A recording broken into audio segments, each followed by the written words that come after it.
Welcome to Book Talk for Book Talk, a literary podcast where we deep dive into the writings of your favorite novels. This summer, we are hosting our Romantasy Edition of a book club while we prepare our 15-part literary analysis of Sarah J. Maas's House of Sky and Breath. This is Jack. And I'm Amy, and each week we'll discuss one book from our summer book club roster. By using our literary background, we'll provide our first blush analysis of each book, as well as discuss listener thoughts. This week, we are discussing The Very Secret Society of Irregular Witches by Sangu Mandanna. We're back. We are back. I just realized you're sitting in my seat. I am. Wow, that took me this whole time.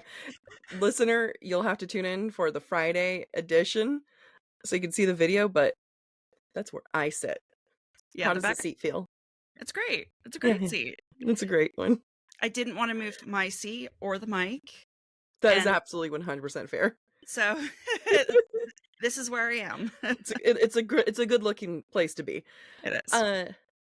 So we're here to talk about The Very Secret Society of Irregular Witches, and the only reason why I can have that roll off the tongue is because it's right there in front of me. So I will just be calling it Secret Irregular Witches, but I love this book. I do too. This is the second time I've listened to it. I listened to it for fun after you recommended it. And then we decided, you know what? We're going to extend book club. Oh, yeah. We're going to include this. Yeah. It's a thing we never told anyone we're doing. No, we haven't. We'll get to it. People will figure it out once this comes out. Yeah, I can't remember. I think I must have been in England when someone recommended it to me. I was at one of the bookshops because I was like, the two things that I was going through the UK was like afternoon teas and bookshops. Like it was nobody's business. And it was one of those recommendations and it sounded interesting. I listened to it and it is one of those books that just makes my heart warm and fuzzy and I feel so freaking good every time I've read it. I feel the same. There is so much to love about each of the characters. They're all distinct. They're all a little quirky. Yeah. And there's so much to love about each of their journeys as well. So highly recommend. It is not very spicy. And that's going to be something that we discuss, definitely. And it's like one of the books that I think out of all the books that we've read, this is the one that has the most heart to me. Okay. I'm trying to think of all the books we've read this summer. I would agree. Yeah. Not that the other ones don't have heart, but this one's it's just so heart. It just has so much heart. It just has so much heart. And you can tell it has a lot of heart because we put the ask out to listeners of like, hey, what are the things that you like and don't like? Way more likes than don't likes. And even some of the don't likes are just like not even real don't likes. Oh, okay. I haven't even looked at them yet. Yeah. So before I start reading off what people say, do you remember, Amy, your initial first blush take of the book the first time and the second time reading this? I think for me, what really stood out the most was how much I liked the personality, not only of the protagonist, but how much it bled through the narration as well. Obviously, one of the biggest themes throughout this entire book is family, and what does family mean? And what does belonging mean? Yeah. And I thought that the different ways that was represented throughout the novel was done really well as well. Oh, yeah. Yeah, they really do get a lot of representation of chosen family. I guess we'll get into the chosen family of it all, but you have so many examples of what chosen family could mean. Like you have Ian and Ken, his partner, Ken. Yeah. And you also have, that's like, when you find a partner and you commit to them, you add Jamie and Lucy into it. And then you have also the three girls. I will not even try to start to remember their names. So let's just make that clear. The easiest one for you to remember is Rosetta. Like the Rosetta Stone. Terracotta, like the terracotta soldiers. And then Armageddon. No. Altamira, which Altamira. I actually don't know what archaeological find that refers to, Like but Armageddon. No, ultimatum. Altamira, I don't Rosemary, Ro Rosetta. Rosetta, and Ter Terracotta. Shit. ter Terracotta. Okay. The oldest is Rose. Rosetta, yeah. The middle one is Tara, and Terracotta. then the youngest is Al. Okay, I think those are great nicknames, even though they don't use them throughout the book. No, but that's what they're getting because That's what you by can golly, remember. I can only do so much. I can only do so much. But okay, so one thing that you kind of popped up in my mind as you're talking was that with Chosen Family, they really referenced the girls as sisters, and Mhm. it was never ever a conversation of she's not my sister. Yeah, It was always the girls. Go to your sister. Here's your sister. yeah.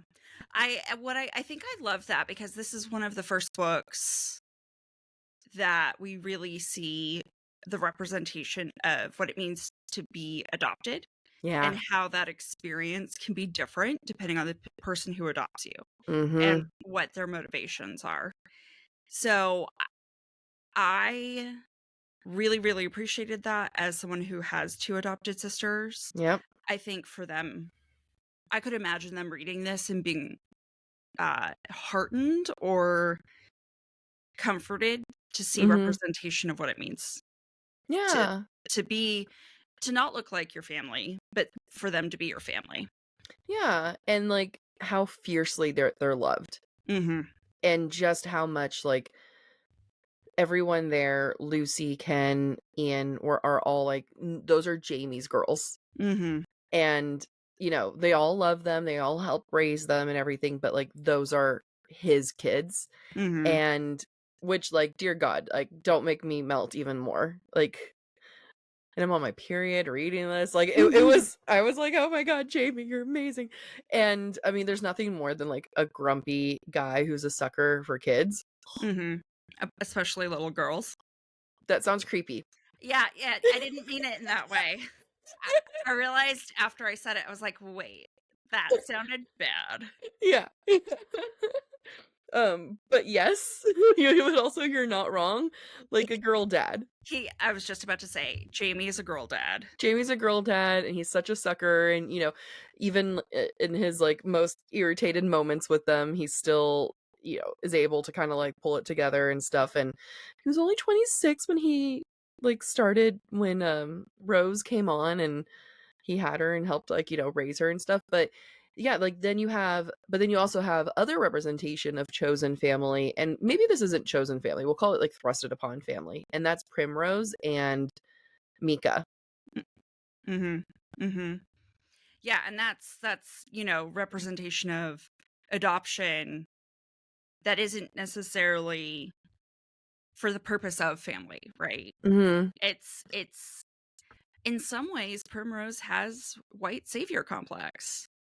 I And think more than some ways, in a lot of ways, same with and her a lot of sister. right, Lillian as well. Mhm. And Mika does not benefit the way that the younger girls do from having a support system, Yeah. right? She really Mhm. had to learn to be independent, take care of herself, Mhm. and she's suffered trauma because of that in a Yeah. way that she didn't necessarily have to. So I thought that was explored really well as well. I mean, that their relationship, Primrose and Mika, was a really good example of relationships with parental figures that's, like, with a lot of tension in it, Mhm. because you can see where Mika points out saying, "Hey, there were good memories in that house." When she goes back home to York and goes back to the house that she was raised in, like, there are good moments Mhm. where, like, she drew on the brick, and Primrose was like, "Well, why are we gonna cover art? Let's paint the Yeah. whole thing." And so Mika can look at it and say, like, "Oh, there were good moments, and that wasn't enough." And those 2 things can be true. I feel like I said recently something about how you can have parental figures who love you, who Mhm. want the best for you, but don't do enough for you. Yeah. And that's what we see with Primrose. Yep. She provided a home, she provided safety, she provided education, Mhm. but that wasn't enough for Mika. Mika also needed Yeah. someone who was there for her, and Yeah. Primrose was not. I mean, there for her, remember her. Like, Right. just, the amount of issues that poor Mika has, but, issues that she's super aware of too. But I'm like, maybe this is, like, too early to get into it, but you mentioned the white savior of it all, so maybe we just kinda, like, jump into that.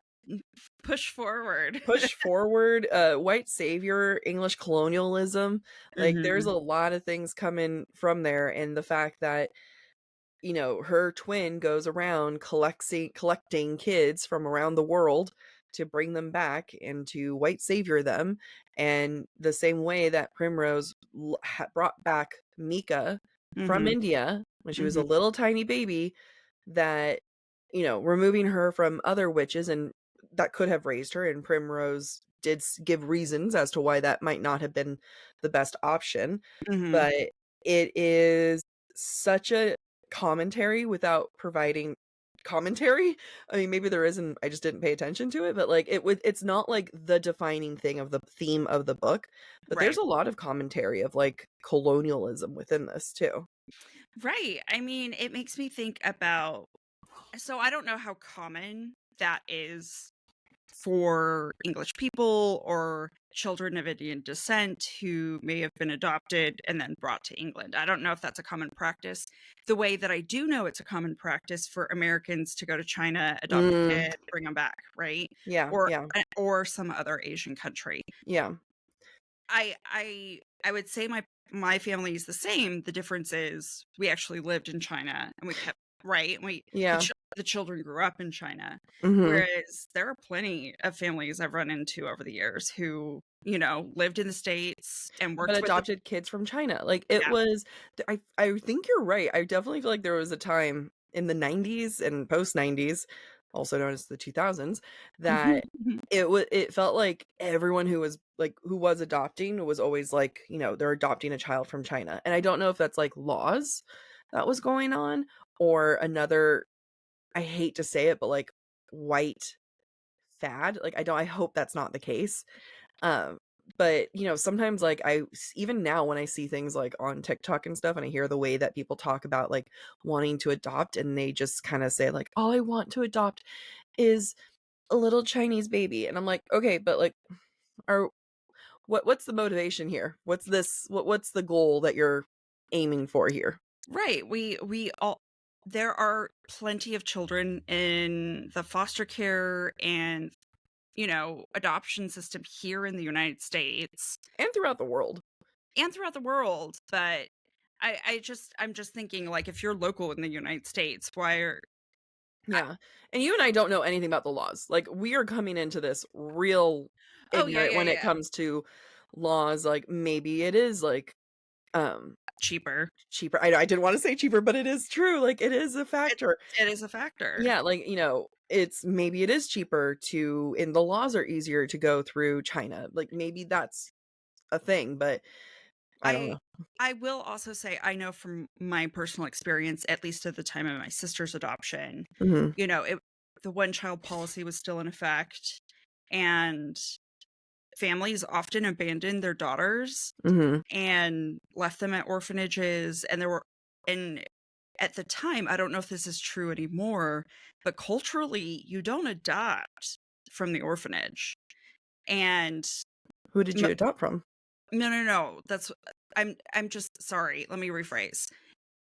I don't know if this is still true, but at the time, the Chinese population does not adopt from Mm, Chinese orphanages. So the orphanages are overflowing yeah, and no one's adopting. yeah, In my hometown, especially in China, it was the, I don't know how to say this in a PC way. This is what I grew up with. It was essentially an orphanage for children with disabilities or mm, who were yeah, born, I mean, but again, the problem is my sisters were both in these kinds of orphanages where yeah, they're not they're not disabled in any way. yeah, I know kids who were born with a sixth toe, and they were put in the orphanage.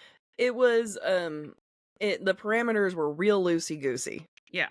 Yeah. And that, I mean, again, not another loosey-goosey, not the best way of putting it, but the parameters of what is meant to be an orphanage or an orphanage designated for children who might need extra assistance was Yeah. not necessarily the case. And so I say all of this because I don't know if there was a similar thing going on in England with Mhm, Indian children. mhm. I could see that being the case. I am curious if the author Sangu is adopted herself. Do we know? Oh, I don't know. Do you wanna do a quick Google? Yeah, I'm gonna do a quick Google. While you Google. In my time in England, I'm not going to say that I met every single person out there, obviously. I was only there for 2 years living there for 2 years as a student.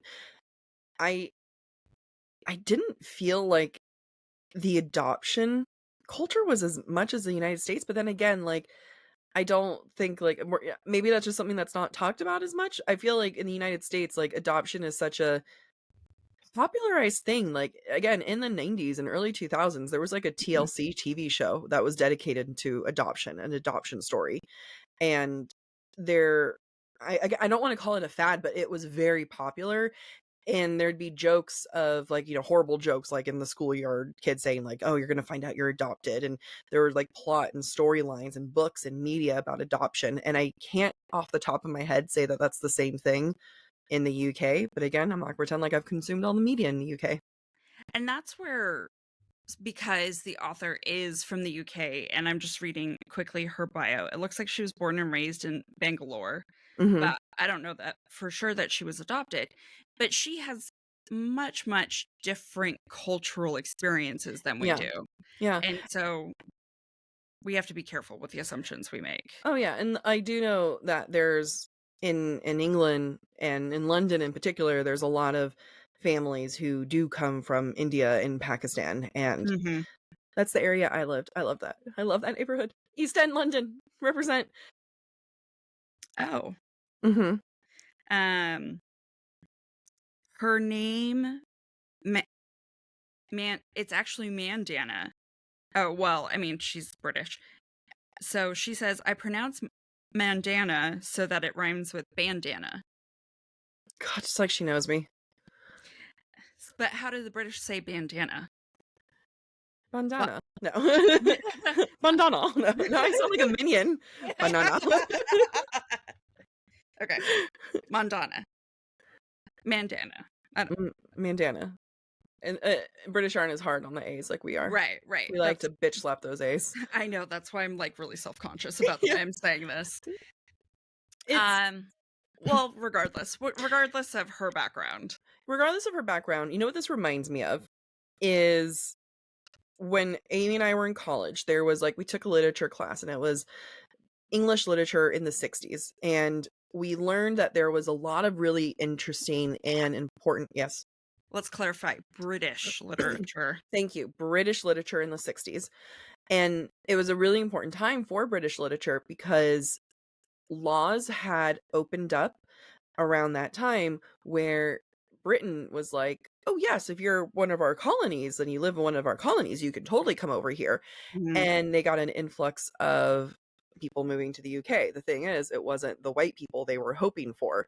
And then all of a sudden, you have racist British people. They're like, wait, what? This is not what we were hoping for Canada. We were hoping for other things. Right. And you now have like a very white island nation that gets an influx of people of Color. color and throughout the world from all over the world. And I think that's really important because what happened then in that influx changed a lot of things in the way that people had to approach and think about community Yeah. because it is mostly still condensed to London. However, people move throughout the UK, and I think that when you get books like these where it's not saying that, hey, this is what happened in the 60s and Right. this is a direct translation to that. But what it does highlight are some of the prejudices that are still very much there in the UK today. And we see Mhm. that with Edward, the lawyer or the solicitor. Oh, oh, yeah. Which is a great point. We should all clarify these British things that we don't understand. The solicitor? Yeah. Yeah, the solicitor. took me forever to like really understand this is just a lawyer. It is not someone who's just knocking on the door for the sake of knocking on the door. Oh my god, the amount of guys that I, like, passed up on dates for 2 Bec- reasons. I was like, they're a solicitor and a banker. I don't wanna say I passed up on dates, but I was like, "You are really cocky of yourself for just." I mean, nothing wrong with being a bank teller, but, like, you're coming in with a big ego here, and for being a solicitor knocking on doors. Yeah, yeah. That's a lot of ego here. No, those were stockbrokers and lawyers. So, I mean, it's again, it's a cultural thing. Yeah. But, like, there was a lot of prejudice in the UK, Mm-hmm. and it's still, quote unquote polite prejudice, even though it's not polite. It's just Mm-hmm. it's different than like American racism, which is what we think of today. When I think racism, I think about America because that's where I live. But, being in the UK, consuming the media and knowing what does happen, and having friends who are still there, Who who are are women people? of color. Yeah. Right, right. And, those are really important things where it's like n a lot of this is still happening today, and you have this book, and Sangu does such a good job of showing these biases throughout Mm-hmm. life in everyday, through in her and Mika's, like, everyday life, or, you don't see it every single day, but you do see moments of it, and Mm-hmm. it was such a great way of weaving that theme into her book. It doesn't feel heavy-handed. Yeah, yeah. It feels very intentional, Oh, yeah. but the it's doesn't have heavy overtones Mhm.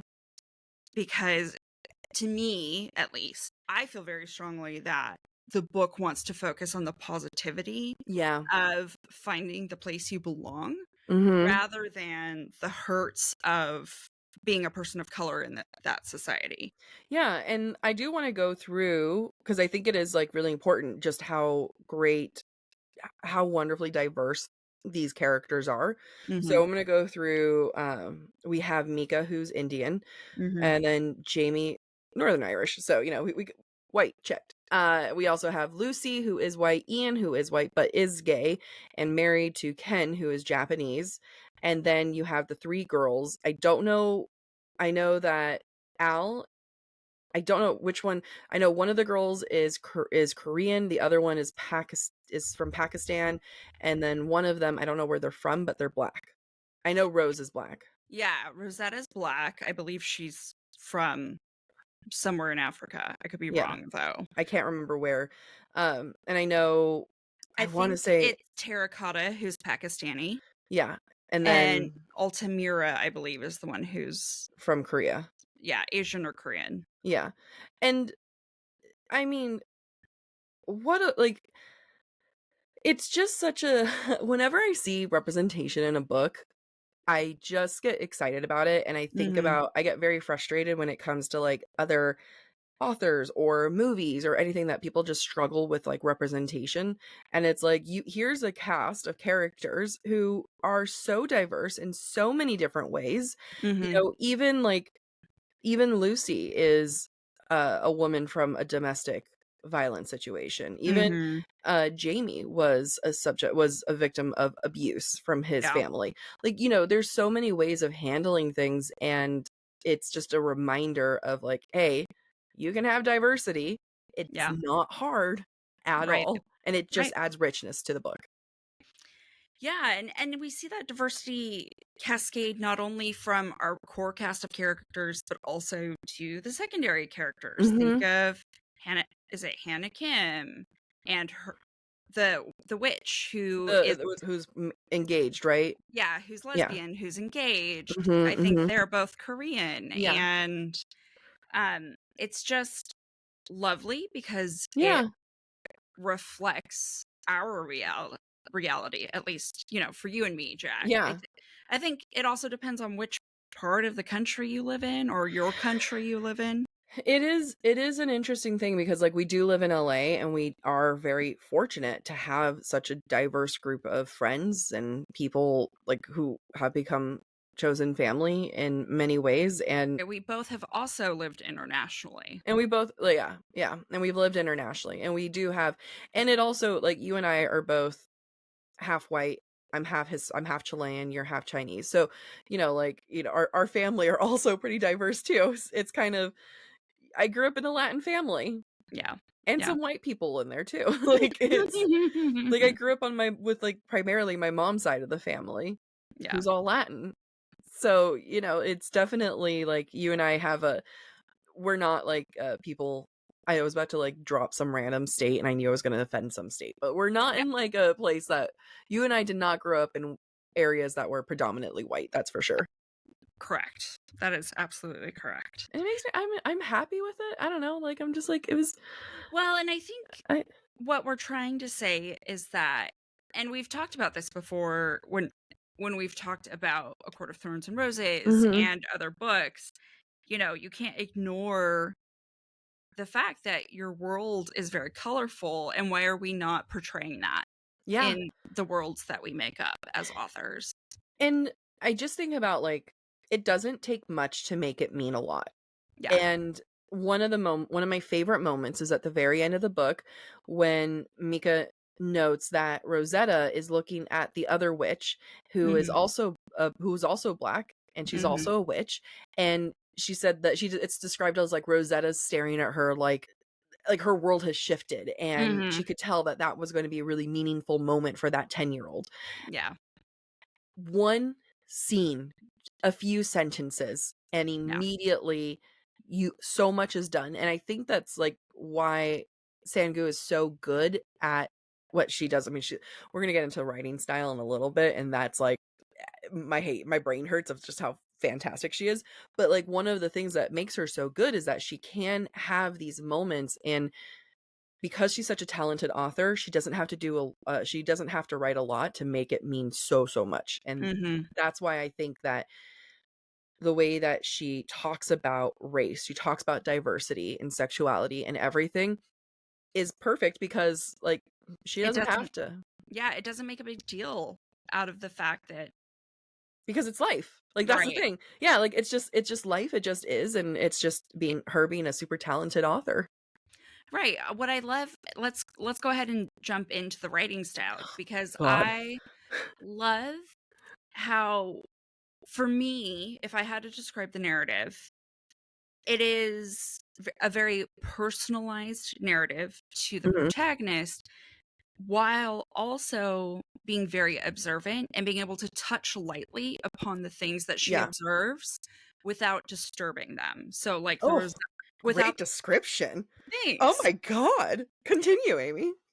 So, like the Rosetta moment, when we're getting this from Mika's point of view, the narration observes the importance of that moment without making it about Mika or Mika interfering with that moment or becoming part of that moment. It's just an observation of, like, this is magical.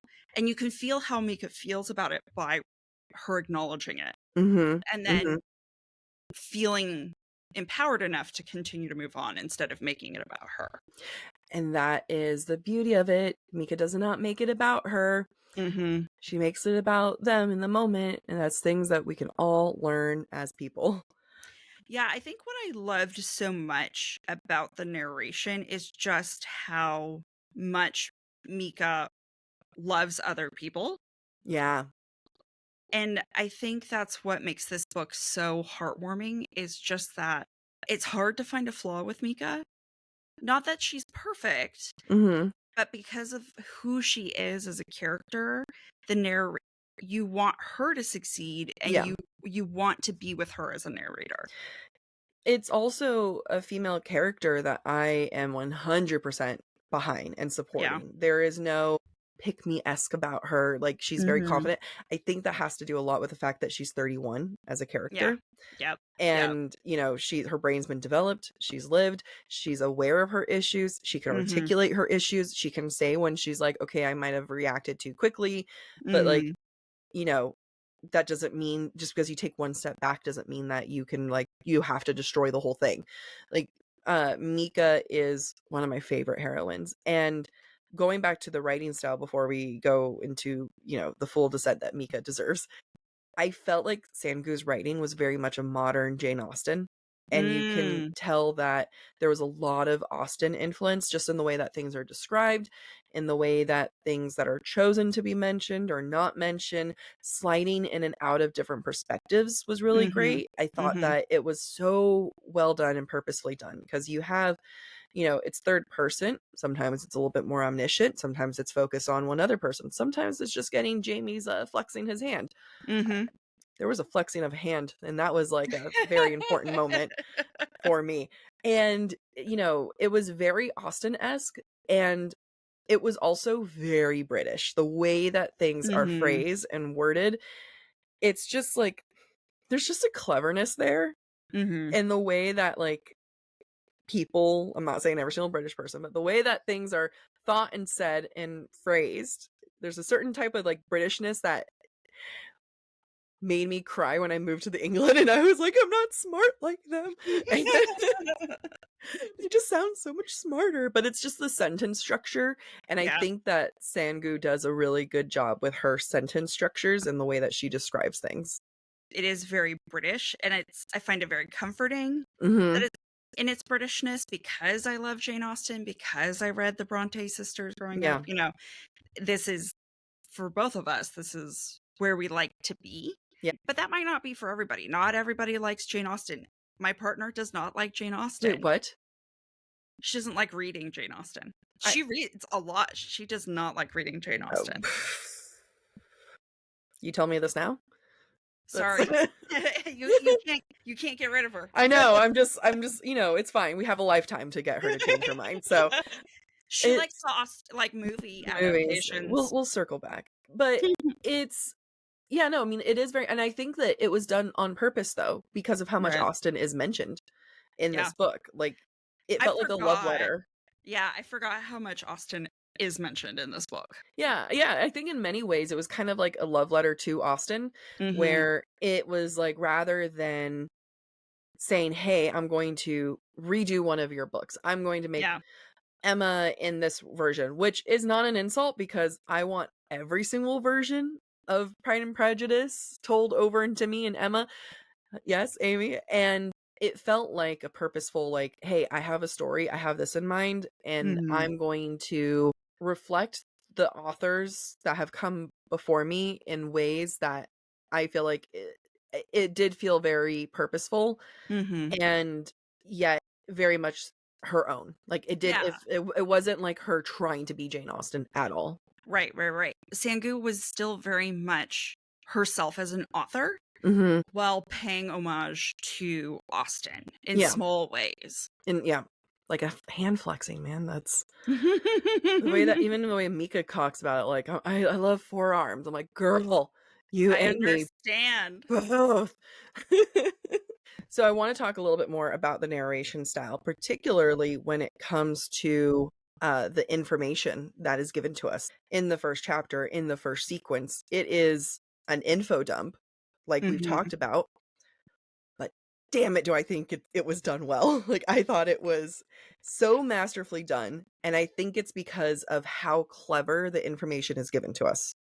Yeah, I agree, and I haven't been able to figure out why I like it so much more than other books we've read. Mhm, mhm. So, why don't you take a stab at it? Yeah, I think that what it reminds me of is a little bit of Bride, and we Mhm. read, Misery. Wow, I can't believe I remember that, and we read Misery's, perspective, and it was like Mhm. granted, it was first person, and it was, like, all coming from her, and we got a lot of info dump, but it was told in such personality that we were kind of, like, okay with it in a way. Yeah. Yeah. Not everything was revealed at once, obviously, but, like, we got a lot of information, like, "Here's the world, here's what's going on." I think when the personality is done so well. Yeah. Also, I think third person helps a little bit of that removed aspect from it, Yeah. where it's not, you don't have the problem of, "Hi, my name's Steve, and here's what I'm here to tell you about my world. My life is a little crazy." Uh, you don't have that happening. You have like it really slides in and out of like focus third person to a little bit Yeah. more omniscient.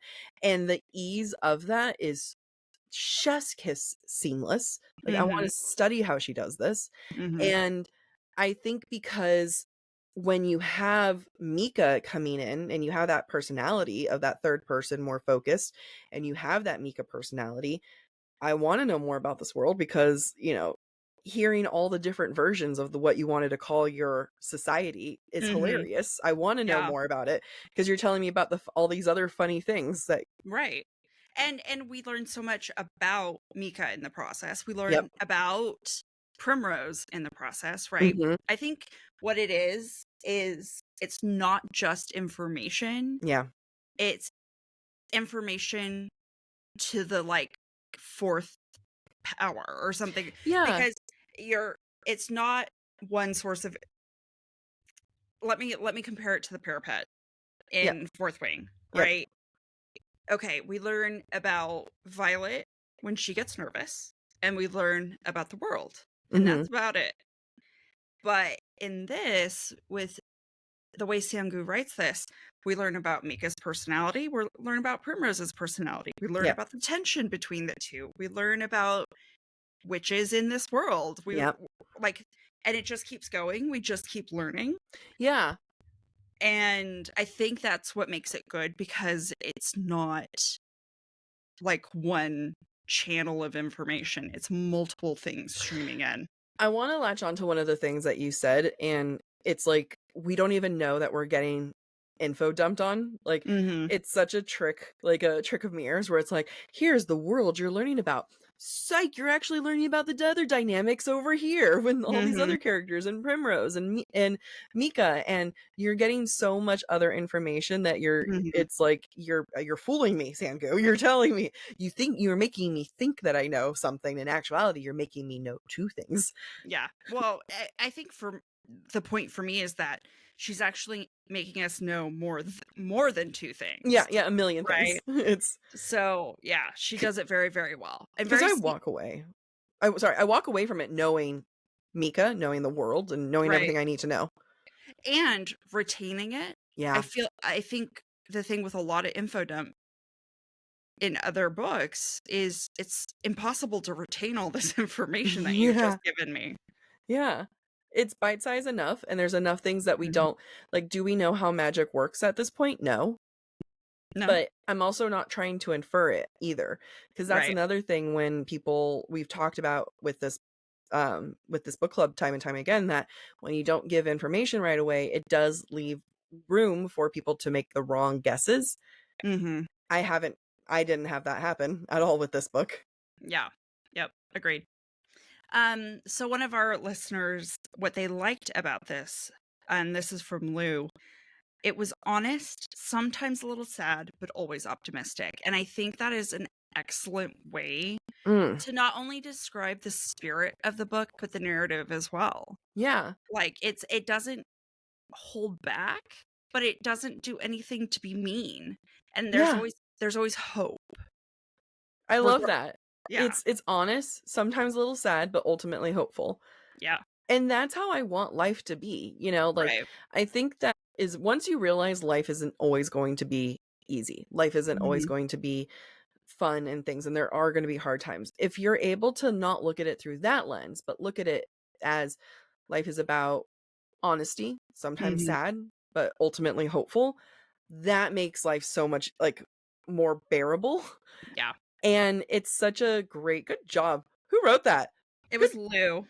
gosh, Lou, that was such a good description. Because now I'm like, that just feels like so perfect of a description for this Mhm. book, and makes me feel all warm and fuzzy inside. Because that's what this book does too, Yeah. and, even the sad parts are done without the hopelessness. Like, you have a lot of sad backstories between Mhm. Lucy and Jamie and Mhm. Ian and Ken, like, I mean, not even including Mika and everything, but, like, all the other characters. Like, there isn't a character that hasn't had pain at one point or another. Right. But they get to lead happy lives because they put in the work And and it hopeful. and Yep. hopeful. And it's not always easy, Mhm. but they have each other and that's all that matters. Yeah. And they're a group of people who know to let people in Mhm. Mhm. and not shut them out. Yeah. And Yep. that doesn't mean that you have to force yourself to be in the same room necessarily every single day. Because, like, even throughout, you have these moments where uh Sangu kind of highlights times where they're all together as a family, or they're each kind of doing their own thing, or they're still living independent lives but all within each other at the same time. And that's part of the whole honest, sad, and hopeful thing. Oh Mhm. my god, I love this book. I want it to be made into a movie. I want it Mhm. to be I want every version of this. I want Sangu to like us. I could see this being like a 6-episode miniseries. Of us doing, yeah, no, of yeah, no, No, TV no, no, show. no, TV Okay. show. It was like, we're gonna analyze it, because I'm like, okay. Uh it's just so good. Yeah, no, it could easily be a 6-part miniseries. And Mhm. I want that to happen. Then I want to watch it on like on like the cozy Sundays, and I just want to like Mhm. that's what I want. I want this book in a very like easier to consume. Reading's great, but I want to binge it in a go. I feel Mhm. cozy and warm. And while you're consuming high tea. Yeah, That's what I want. I want tea and little sandwiches, and I wanna consume it while horizontal. Yes, That's yes. that's what I want for me. Can we talk a little bit about the magic system? We haven't talked about Mika yet. Oh, great. Can we talk a little about Mika, please? No. Do you wanna talk about the magic system first? Uh, no, let's talk about Mika. She's great. I always like to save the best for last, and she's just so great. But let's just do it. I like her. I love her. So what do you like about her? What do I not? Uh, I Because she's not perfect, despite what I said I said earlier that I don't find any flaws in her. That being said, yeah, she's not perfect. yeah, but I'm hard pressed to find you a flaw, because even her flaws are like really good. It's I think I love how honest Mika is with herself and with those around her. I feel like Mika could have gone a different route with her childhood. Mhm. And did Sangu give us a scene where with the following things I'm about to say? No. But do I feel like it was there behind the scenes? Yes. So I feel like Mika made a choice at one point to say, I choose. Yes, she chooses to kind of move around, but I choose to not be cruel. I choose to be Mhm. kind. I choose to to live this life, because she has her kind versus nice. And she talks Mhm. about like wanting to be, like it's better to be kind, but I feel like you can't have that type of traumatic childhood and not make a conscious choice. I don't think that's going to be a kind of childhood that you walk away naturally kind. I think Yeah. that's like who Mika is, but it's not without consideration. And, people can act out, and she'd have every reason in the world to act out and to decide to, live a more reckless life. Does Yeah. she run away from things? Yes, but go ahead. Well, and what I think Sangu does so well is that it is very easy to see cause and effect. Mhm. Her her childhood, how she was brought up, how people took advantage of her, Yeah. how Primrose neglected her, Yep. and the effect. She doesn't get close to people. Yep. She moves every 6 months, Mhm. and she doesn't know how to be vulnerable. Like, that cause and effect is very, very clear Yep. and very well done without being beaten over the head. Yeah. I think that makes her an imperfect character, Mhm. right? But you love her because she knows she struggles with vulnerability, and she is making conscious decisions throughout her journey in this novel to Yeah. become more vulnerable. And she's not mean about her vulnerability too. Like, Right. she does move around a lot, but she's always been honest about that too. Like, Yeah. even in the beginning when we see her leaving her gorgeous neighbor that is more interested in her dog than her, she talks about like, well, you knew I was going to leave Mhm. eventually. And, there's always that heads up. Yeah. Even when she starts going working at Nowhere House. These are things that like she tells. I'm I'm gonna circle back to the fact that Mika is 31. First off, love 30-year-old representation. I think it's so important for this book to be successful because she Yeah. doesn't fuck around. Yeah.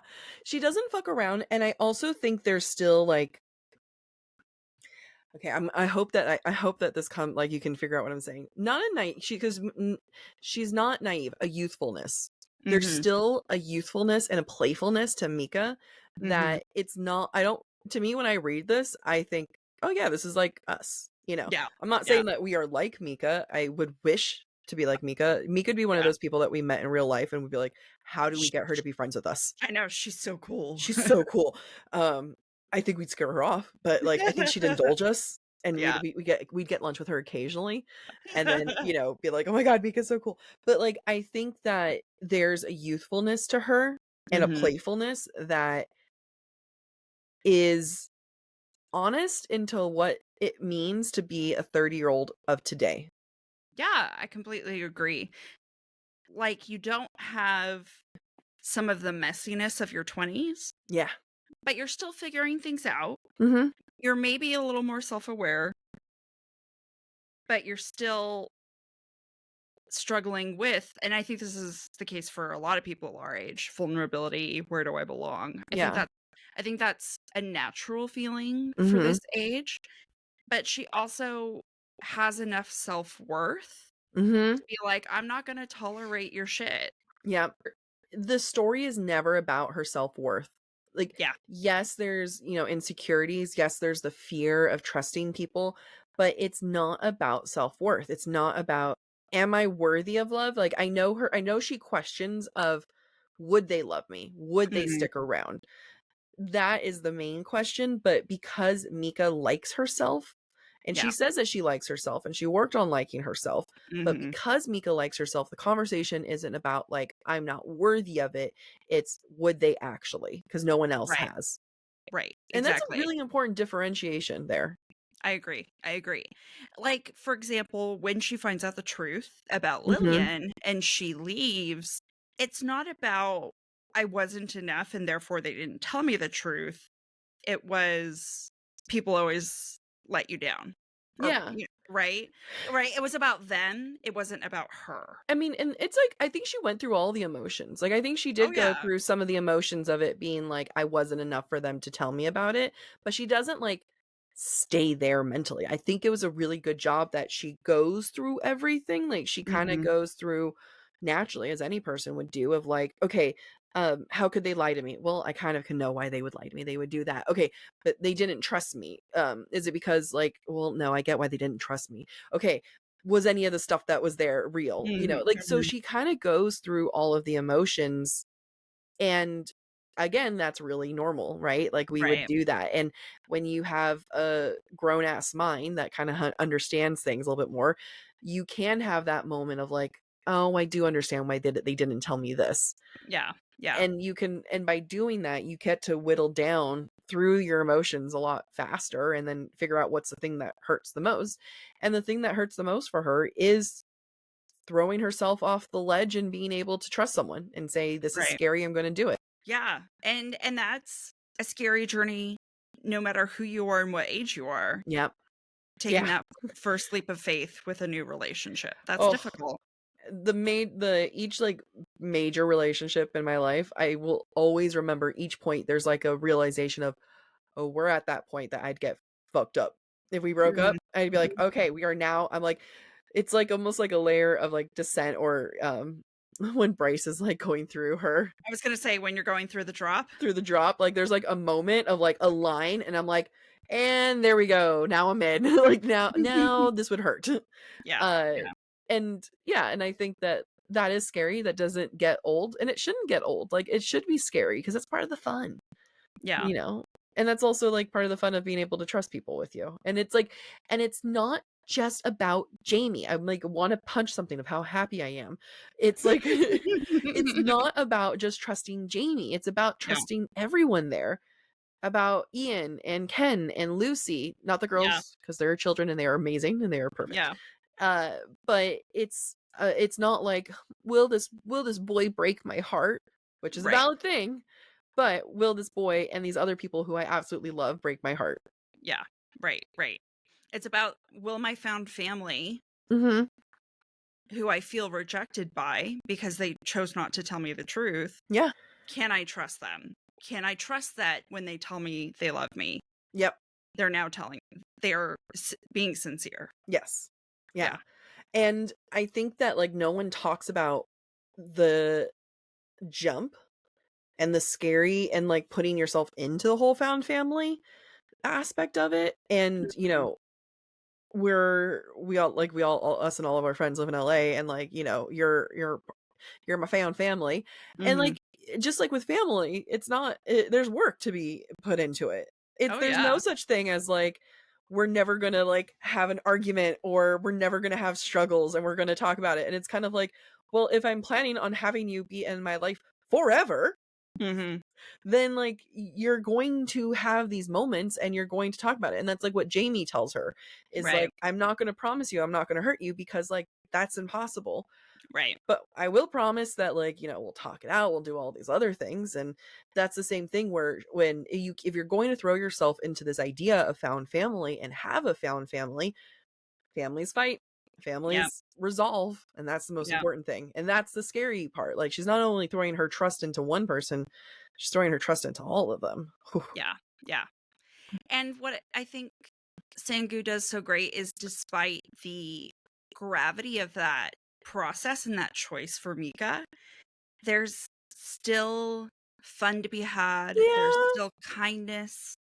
She's funny. yeah, Like, this is just a very lovable character who, r despite or in almost in spite of mhm, everything that had happened to her as a child, she what I think what I love most about her is that she's kind when she doesn't need to be kind. Like, yeah, I think about the tea that she makes and gives to her mhm, neighbor before she leaves, like, yeah, hopefully, with this luck tea, he'll be able to find a yeah, neighbor who doesn't drive him crazy, right? yeah, yeah, Or doesn't wear a clown suit. yeah, So, it's she's just so good at her core, yeah. and I think that's it really that makes the whole book.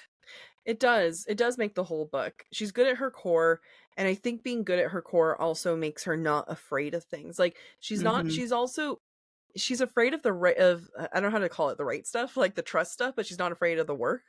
Like, Right. so, you know, all the things that, like, I was just saying, like, you know, you got to be ready to fight with family, resolve things. That sounds scary, but it's not. Like, it Yeah. doesn't have to be scary, and that's the thing that, like, is so Mika about everything, is that, like, well, all these things could be scary, but Mika makes it not scary. Yeah.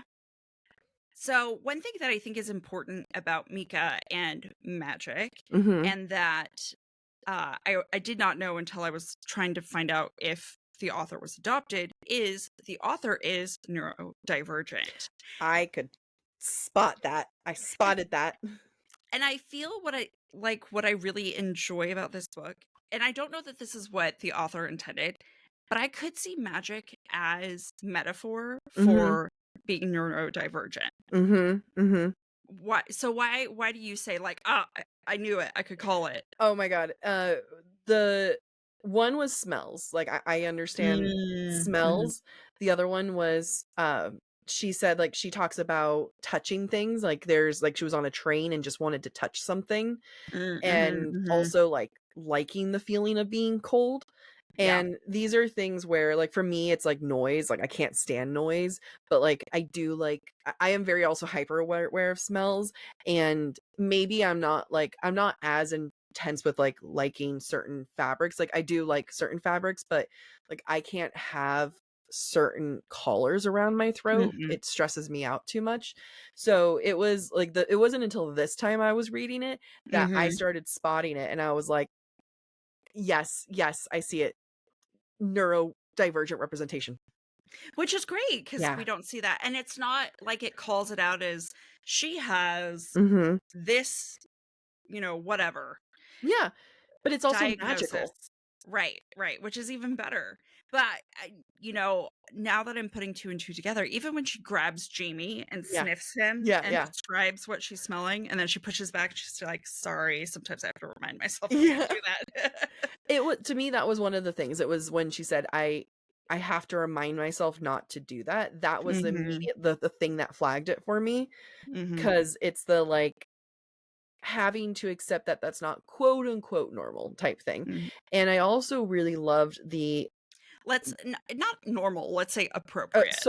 socially appropriate, yeah, that's, Yeah. like, and that's what I mean, like, I hate calling it normal or not, so socially appropriate, because I related to a lot of the things and the way that she described magic, and when Mhm.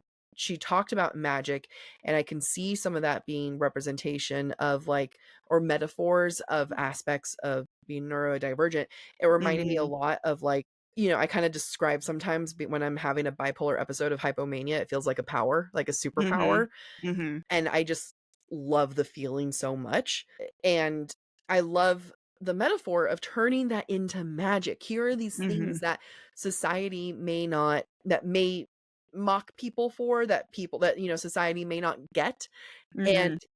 what a beautiful way of saying, "Okay, but what if it's magic? What if this is what makes people special?" And I say, "Yes, Sangu, please be our friend." Well, that and it's so integral to who they are. Yeah. Like Mika would never give up magic, Yeah. right? Yeah. So these women love what makes them different. Not all of them, right? There are Yeah. some women in the society who don't feel like they need it. But that's literally what life is. I just had that conversation this week. Someone was asking me about being bipolar, and that's like I even with the crap that comes with it, I wouldn't change it. It is just part of who I am and I love it. Mhm. Mhm. And that's like and just some people like with magic, not everyone, you pointed it out, Amy. You did a good job pointing things out. Like some people don't have good relationships with their magic. Right, right. And they're okay leaving it alone and just enjoying their relationship with their husband. Mhm. But for people like Primrose and Mika, Mika's like, we can't live without it. This is essential to who we are. I just really love this book.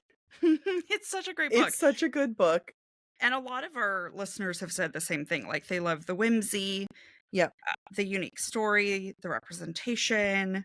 Uh, one of our listeners said loved the whimsical take on witches' brooms, like Yeah. the car called the That broomstick. is so funny. It is such a great little nugget. I Yeah. love it. Yeah. It's so clever. That's the other thing, like, I would have to, like, get a physical copy and highlight every single part that's clever, and then it would just be one giant yellow book, because there's just so many one-liners that's just so smart and funny, but not every book is perfect, Right. and when we asked everyone, "What are your likes?" we also asked, "What are your dislikes?" And it's hilarious how many likes we got and how many dislikes, with how little amount of dislikes we got. Let me list some of them, and I agree with this dislike, significantly so. Nada. This book is perfect in my eyes. I thought you wait, you said you disagree or do you No, mean I you agree. I agree okay. with this dislike. That nothing's wrong, this book is perfect. I agree with that dislike. But let's see. There's one that talks about smut, but we can talk about that later. Yeah, so one of our listeners said, "I needed more oomph either in the romance or the plot. I put this in my Hallmark reads category," which is not an unfair categorization of this, I would say. Not in terms of quality, but in terms of maybe Feel. themes. Yeah. Well, let's talk about this more because, I've been talking about the warm, fuzzy feeling this book gives me. Mhm. And that's the same thing that people get from Hallmark vibes. I do feel like we have to ask ourselves, does warm, fuzzy feelings immediately mean Hallmark? And does it immediately mean that we overlook plot? And I don't want to say that, I don't want to like take down this listener's point of view. Like, you know, it's fair if you want to say that there wasn't plot. I personally feel like there was enough plot. Like I'm happy with it, but I get that like the thing what I understand where might feel that way for some, because to me the book was about the characters and their growth Mhm. rather than, oh no, Edward's coming. Edward's Mhm. coming was a through point, and it was the thing that they had to like get through and work towards, but Right. it was never about having this larger plot. It was going to be about these wonderful characters and their growth. Yeah, so I want to go back to I think, for me, I feel like an assessment is being made on what does it mean to be Hallmark and is that a bad thing or a good thing? Mhm. I feel like, a lot of people may view being categorized as Hallmark as a bad thing, and I Yeah, don't agree, because I I think it agree. gets at what you're saying, Jack, that things can be character driven without a life or death situation and a Mhm. huge plot, right? And for some people, they want more plot than they want character focus, Yeah, yeah, and that's okay. That's not this book. yeah, And so, for this listener wanting more plot or more romance, that's fine. yeah. That's just a personal preference. That doesn't take away from what this book accomplishes, Mhm. and or what this book set out to do. So for me, the assessment that it's Hallmark, you know, Hallmark has is very, very successful for a reason, Yeah. because it accomplishes what it sets out to do, and people eat that shit up. And I think we associate quote unquote Hallmark to represent cheesy also. You Mhm. know, you get that warm fuzzy feeling, but you also know you're going to get something super cheesy. To me, there was nothing cheesy about this book. It was just Right. honest and it Yeah. was sweet. And honest and sweet might go parallel cheesy sometimes. Sometimes they overlap, but I don't feel like this book does cheesy. I think this book does honest, sweet, kind, smart, sad, Yeah. Yeah. and heartwarming, and it never crosses that like full Hallmark line. Because for me, and there's no official definition of what Hallmark means. I think it's like a preference, person by person. But for me, Hallmark kind of implies a little bit more of that like cheesy, hokey quality too. And that's your Yeah, personal definition of of what it means Hallmark. to be Hallmark. And someone else might be like, "How dare you, Jack? They're not hokey. You're a horrible person.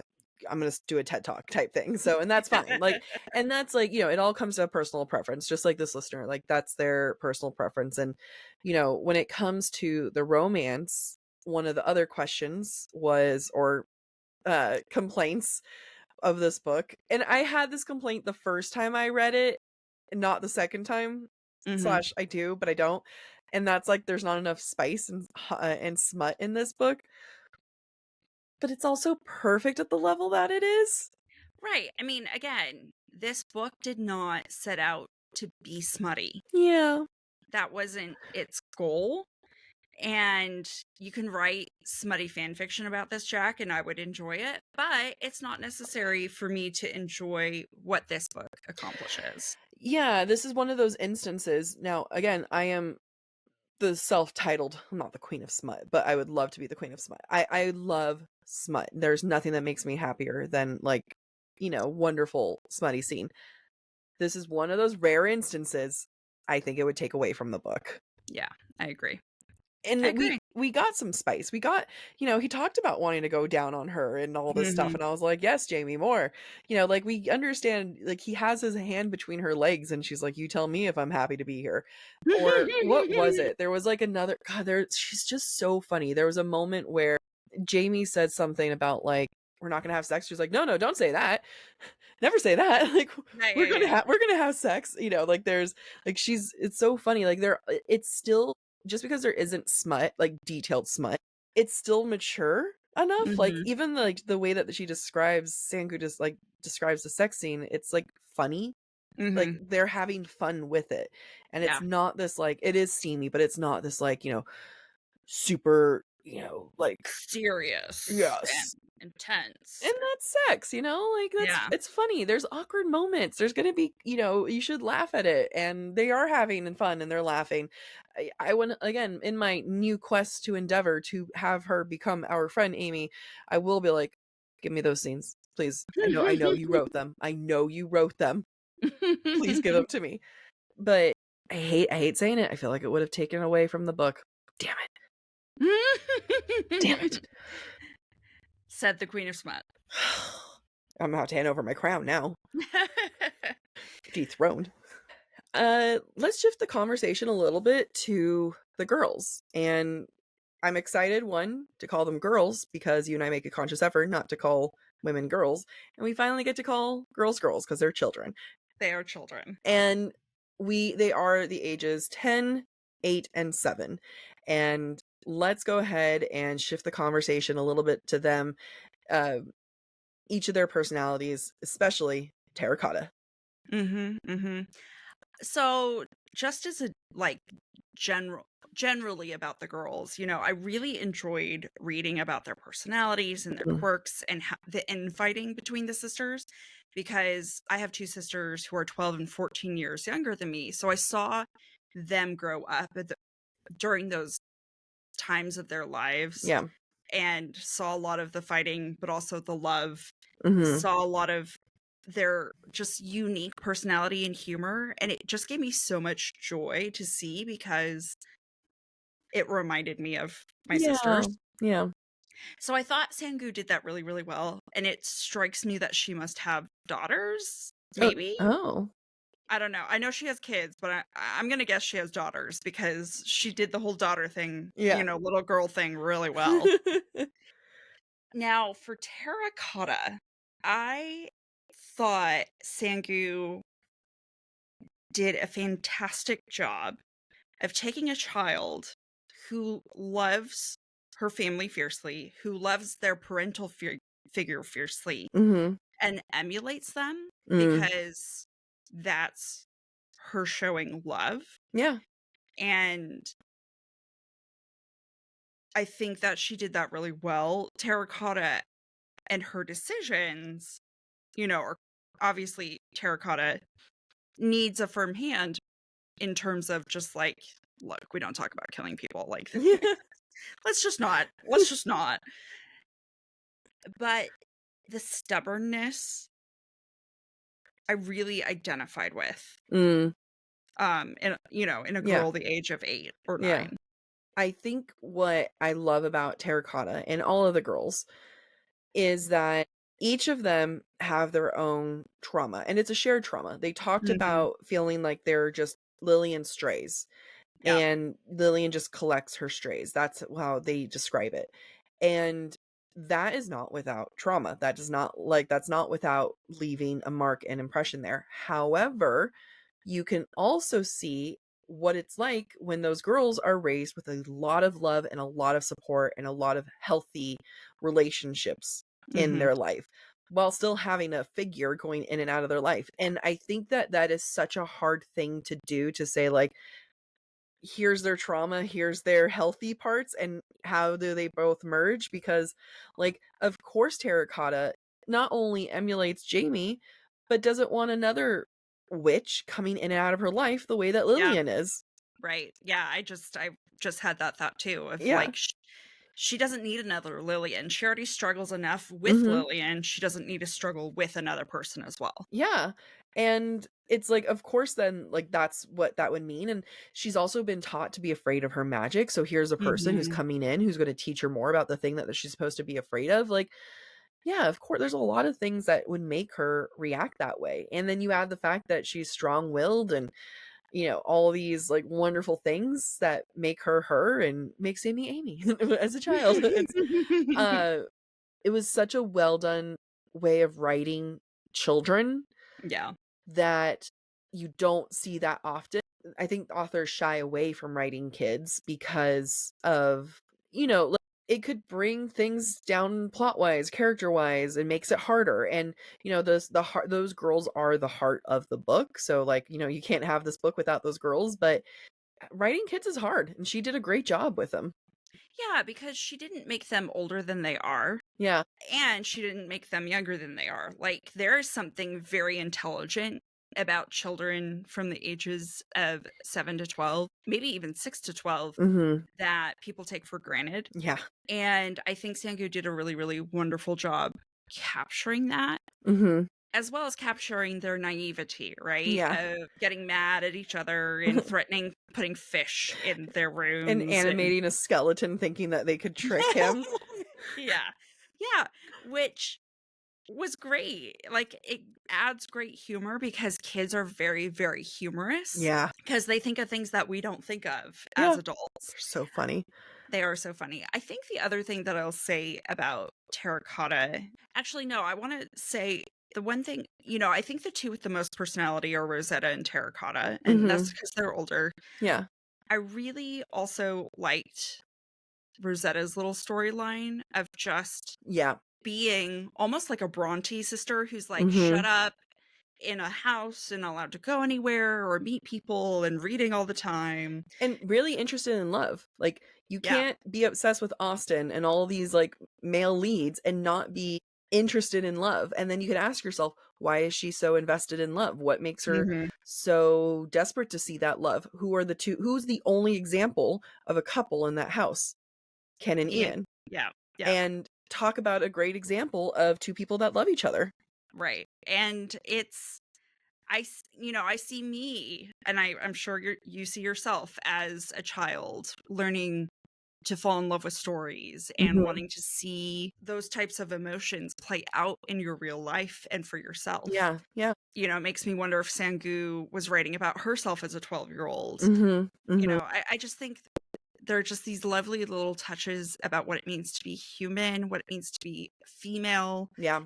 what it means to be part of a family. And I think she does it fantastic through these children. Through these children, yeah. It's like the things that those kids have to go through of being adopted, of Mhm. having a family, of like, a unique family coming together. One of my favorite lines was like when Mika kind of reflects on having to shut down a conversation with Ian and Lucy when they're like, "Can you teach them how to be women of color?" And she's like, "I no, I like that's not what are you doing here?" like Yeah, yeah. do not come to me with that information. But you do have young women of color, and what does that mean in this world and how people are going to perceive you and all these other things that they're going to have to address. All of that is discussed in this book. If Mhm. you look, Mhm. it is all there. You don't have to Yeah, look too hard because yeah. it's flat out there. I do want to quickly mention the storyline with Lillian Mhm. and how she's dead. I really appreciated the second time reading it, knowing that she Mhm. was dead and some of these, like, one-liners, because there's, like, one moment where Mika asked, Jamie, "Have a lot of experience burying dead bodies?" And he's like, "I've buried a few bodies in my time." Yeah. I know. She doesn't hide it. No. She doesn't hide who Lillian is, and she doesn't hide that Lillian's dead. You Yeah. just you just have to know to look for it. Mhm. Yeah, I have a real appreciation for how she handled all the secrets that are revealed, Yeah. like Ian's witch mother and Mhm. him knowing and seeing magic. Like Yeah. there's lots of little clues for all these things everywhere, but they're not, I keep saying heavy-handed, No. but they aren't. And they're, like, plot twist enough, like, Yeah. Primrose being the sister, well, she mentioned having a sister several times. And another clue is that, Both of their um names are flowers. not yeah, but not just that, also, at the very beginning, Mika talks about seeing that, like, "Oh, the girls aren't sisters blood-related sisters because of how unusual it is to actually have siblings because parents die Mhm. so young." So, Mhm. what's the only kind of way you can have siblings? Unless you're a twin. It's so smart. Like, it's such a like, when the first time I read it, I was definitely like, "Oh," like, I was surprised, and the fact that Lillian was dead and that they buried a body, and Mhm. these, like they're kinda, like, joking about it, and you can tell these moments when they're freaking out, and now you know why they're Mm. freaking out, and, you know, all the questions that they ask make sense, but that was one of those plot lines that I thought was funny, so Yeah, funny and well done, yeah, yeah. and not It hiding it. Yeah, yeah. Whether or not the way they dealt with the body and get away with murder, is it realistic? They didn't kill Whatever. her. No, I that's true, sorry. I They was didn't kill her. they didn't kill her, they didn't kill her. I apologize. It was Yeah. just me saying the phrase for the sake of saying the Yeah, how phrase. dare you? It's You're so offended on their behalf. yeah. The other thing that you know, I feel like Sangu doesn't hide, but also doesn't need to explain a lot about is the way magic works. Yeah. And what I like about the start of this book is it's very clear that, at least to me, we're not really going to get a description that is very technical, Mhm. because the witches have a moment in their gathering monthly where it's like, we share spells, and there's a spell for getting rid of dark circles under your Yeah. eyes. And, Yeah. like, when those are the spells, we're not going to get a very technical magic Yeah. system. Which is great, which is we don't need for the environment that we're in. We don't need that, but it's also we know that each witch has their own strengths, Mhm. and we're not gonna know other strengths, but I can tell you how potions work. I Yeah. can tell you that she needs to collect stars and that it's like baking, and Mika just kinda, like, figures it out and practices, Mhm. and I love that it makes sense why we wouldn't know how other magic works, but we Yeah. would have a really good sense of, like, what Mika's doing and how it Right. works, and Right. that's like, and I don't need to know more about how you're collecting moonlight. I believe Yeah. you. I Yeah. trust you. Yeah. She does take the time to explain to Jamie how her, like, ti her traveling spell works, her speed spell, Yeah, even though yeah. it's not technically a speed spell, made me think of winnowing because it's like Yep. the folding of time and space Yeah, yeah. together. I also liked when she explains to the children, like, it's about intention, and Yes. if you're not clear with your intention, magic's gonna move that spider in onto your Yeah. pillow instead of outside. I also love how magic is sentient too, Mhm. where Mhm. magic feels guilty that it hurt her. Magic is playful. Magic needs a firm hand. Magic's like a puppy. Mhm. And, magic's all over and you can play with magic and it's like gold Mhm. dust and you can see it. And that is such a unique way of approaching magic too, and also by having it be sentient and having it kind of be like a little trickster and a little, you know, little devil, it makes it so that it's okay that there isn't a strict system Yeah. because magic's going to do what magic's going to do. Right, and no one can fully understand it, and Yeah. I really do like that, and I like the moments where she's like, it felt like a little cat twining through her legs and pushing her Mhm. forward. I think it was done really well to Yeah. not inundate us in a system you know, that may or may not make sense, Mhm. that and instead being like, it's a companion, Yeah. and it has personality just as much as we do. Yeah. Yeah, sorry, my brain just keeps jumping into all these other things that, like, 'cause so you're talking about magic, which made me think about, like, the curse that, that the Mm, witches can't have a kid, but by having that be a part of the narrative and lore around witches, you are now bringing in the discussion of, um, a lot of times of rape as well, mm, because Mika is a product of rape as well, like, it's not said in so many words, but I mean, but it is like they're saying that a lot of women didn't get a choice on whether they're going to be a mom or not. yeah, And, you also, so like by having magic be this, this thing that where there's a system to it, it's a little bit more loose, but then you introduce the curse and then you kind of have the like, well, how does this continue? Well, what some women might choose, a lot of women didn't get to choose. And yeah, that is such an immediate narrative without getting into it, without mhm, having to discuss what that is. Mika says something like that she is happy to be alive, but she's sad that her mom had to go through that experience. mhm, And talk about another way of like looking at it as, not women not having a choice in their own body and their health. And what does yeah. it mean? And now like, you're having like not only are you forced to have a kid, but that's a death sentence now. Right, right. And yeah, choosing to have a kid, you're really risking because they could not be a witch Yeah. and you'll live, but if they are a witch, you're going to die. Yeah. I think what it does, what this whole curse thing does, it really just heightens this idea that the idea of having children and being pregnant, you know, sh- in an ideal world involves a conversation, Yeah. involves very deliberate choices. And that's not the case for everybody, whether they're a survivor of assault or Mhm. they get accidentally pregnant because their birth control didn't work or whatever the case is. But what I love about it is it shows that witches who do get pregnant Mhm. made that choice, that they wanted that. That I there are think, some who did make that choice, yeah. right, sorry, that there are some who did make that choice.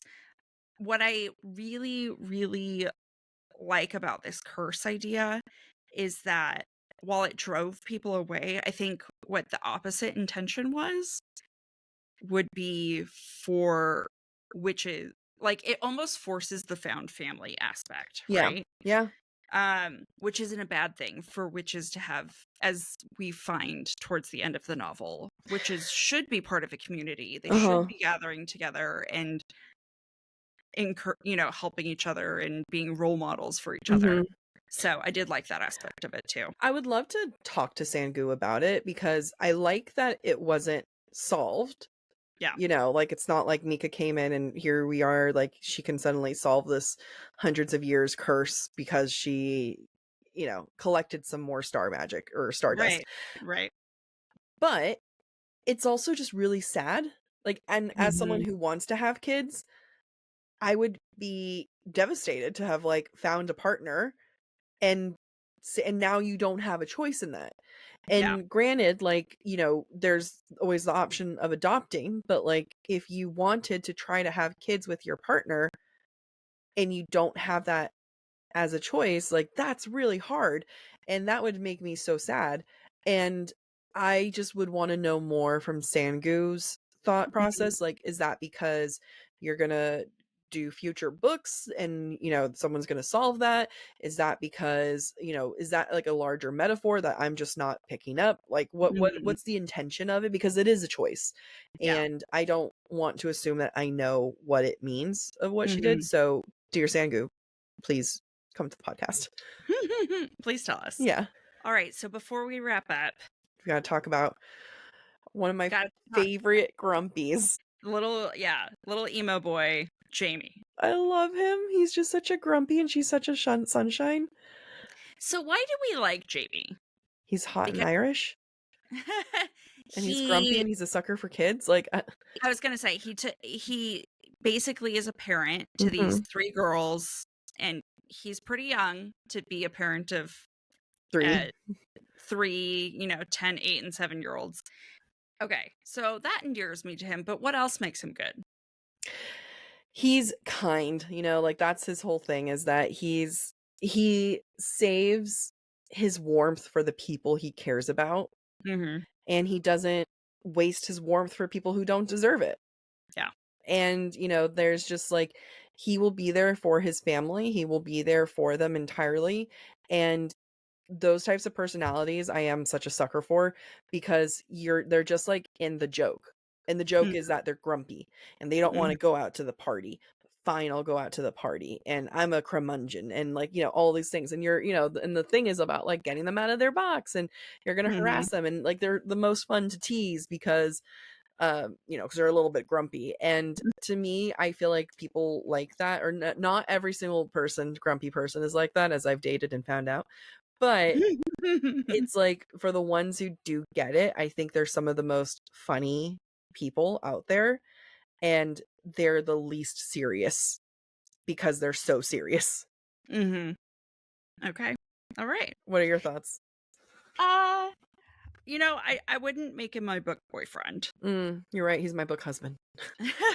I think I like him because he and Mika go on this journey of vulnerability together Mm-hmm. Mm-hmm. and they grow together, and I liked that process. Yeah. Yeah.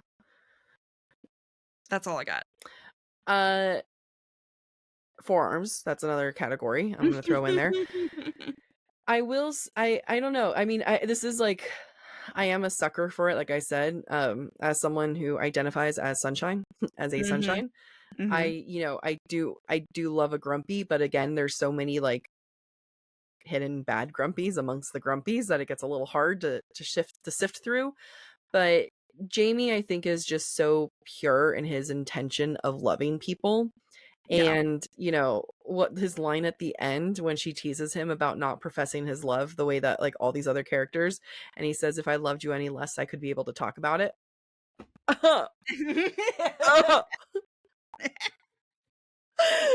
Be still my words of affirmation, heart. Like sold. Sold. Yeah, that's fair. Yeah. It's, he's one of those I love the types of men who reserve their love for the people that they're really going to love. I figured it out. You love him so much because he's essentially Mr. Darcy. Yeah. Why they just don't. Do they even exist, these men? I don't know. I Still I gave looking. up. I gave up looking. I Women. went. I went with finding a woman You went to instead. look for Emma. Yeah. To keep to the Pride and Prejudice theme. Right. Except Emma is the furthest thing from Emma. I know, but it just was like perfect for that moment. Yeah. Especially since they don't know her name. Yeah. Yeah, I don't know. Out of all of the book boyfriends in my, because I can't remember which episode we were editing. I think I was editing. There's been a couple episodes you told me I wasn't allowed to date them. Xaden was one. Do I get to date Jamie? You can date Jamie. Thank you. As long as I'm worth his time to be nice to. Of course. Yeah, that's fair. That's fair. So if he that's the risk of a curmudgeon. Curmudgeon. That's the risk of it. Yeah, that's the risk of being with a grumpy. Yeah. You say curmudgeon instead Curmudgeon. Yeah, there you go. In my mind, I'm saying an R. I'm from California. We don't really pronounce things correctly. If there's an R or a T or a D, we just don't say it. Yeah. Thank you for listening to this week's episode of Book Talk for Book Talk. We encourage you to rate and subscribe to our show on your preferred podcast listening platform. We would love to hear your thoughts based on today's conversation. If you're enjoying the podcast, please visit our website, booktalkforbooktalk.com, to view our latest merch and learn about supporting the show through Patreon, Ko-Fi, or Venmo. You can also follow us on TikTok or Instagram at the handle BookTalk for Book Talk. Bye!